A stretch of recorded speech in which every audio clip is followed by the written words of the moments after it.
Hey everybody. We're making some podcasts to familiarize everyone with the new Milestones project and some of the things you can expect. This podcast is designed so both the residents and faculty can learn a little bit more about one of the evaluation methods we're implementing as an end-of-the-shift evaluation. By the end of this podcast, you should know how to get to the evaluation page, how to pick an evaluation, and how to submit it. Let's start with the basics and what the residents are going to be responsible for doing. Residents, when you start your shift, make sure you ask an attending to evaluate you by the end of the shift. You are going to go to CORDTests.org before you leave for the day and pick 4 residents. By clicking 4 residents, it will link you to a login page. Every resident has a unique number and password. You should already know what this is. If, however, you've forgotten it, email Kathy Hameson and she can help you get the information you need. Once you log in, you're going to see this page and on the right-hand side, a tab called Milestones. We're picking one of our graduates just to use as an example. Under the Milestones tab, you'll see an evaluation form option.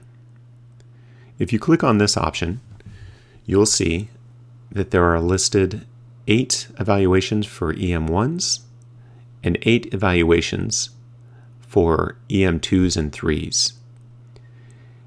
The way this works is every month, every resident who's rotating at either Riverside ER or Loma Linda ER are responsible for submitting 10 evaluations.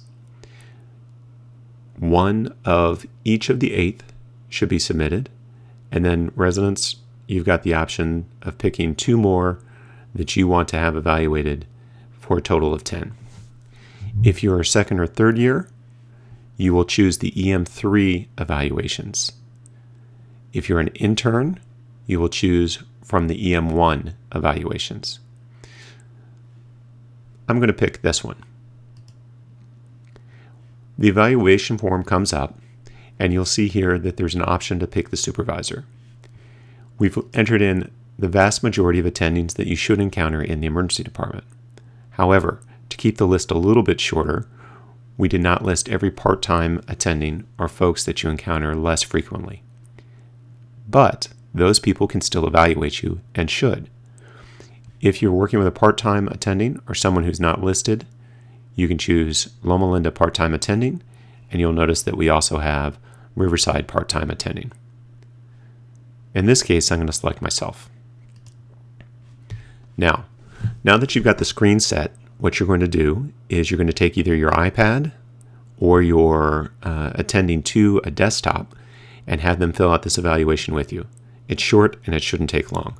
Attendings. You'll see that these are yes or no questions. Don't be afraid to list no for these questions. If in fact all of the residents you evaluate for every question receive yeses, it loses validity.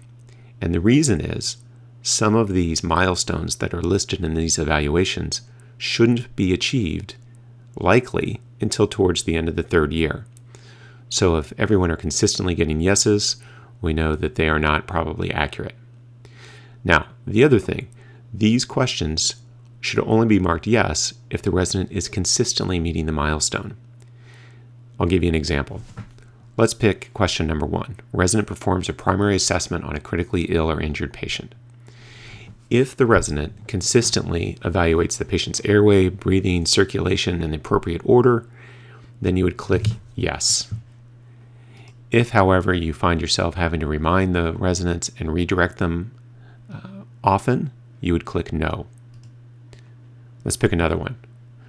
Residents participates as a member of a patient care team.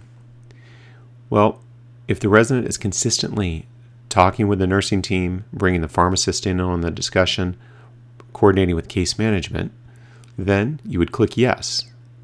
If, however, you find that the nursing often have to come to you to ask clarifying questions, or people seem confused about what the next steps will be for the residents' care in taking care of the patient, then you would click No. Non-applicable should be used rarely, as most of these milestones are things you would see on a regular basis.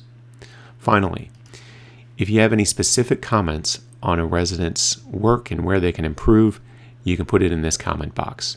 They should be specific and not global things such as read more.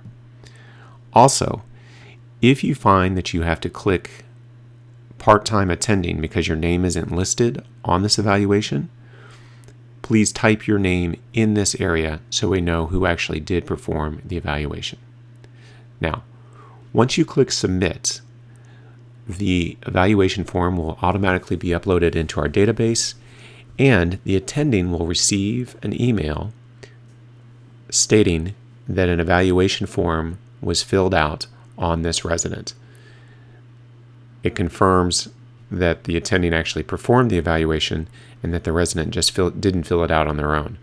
I don't think we'd ever have that trouble here at Loma Linda, but as it's a national database, they wanted to make sure that if other programs had this trouble, they had it caught. Once it's submitted, you see the CORDTests telling you that the data is saved. If you have any questions at all, don't hesitate to reach out and let us know. And again, residents, you're required to submit 10 of these per month whenever you're in the emergency department. Thanks a lot.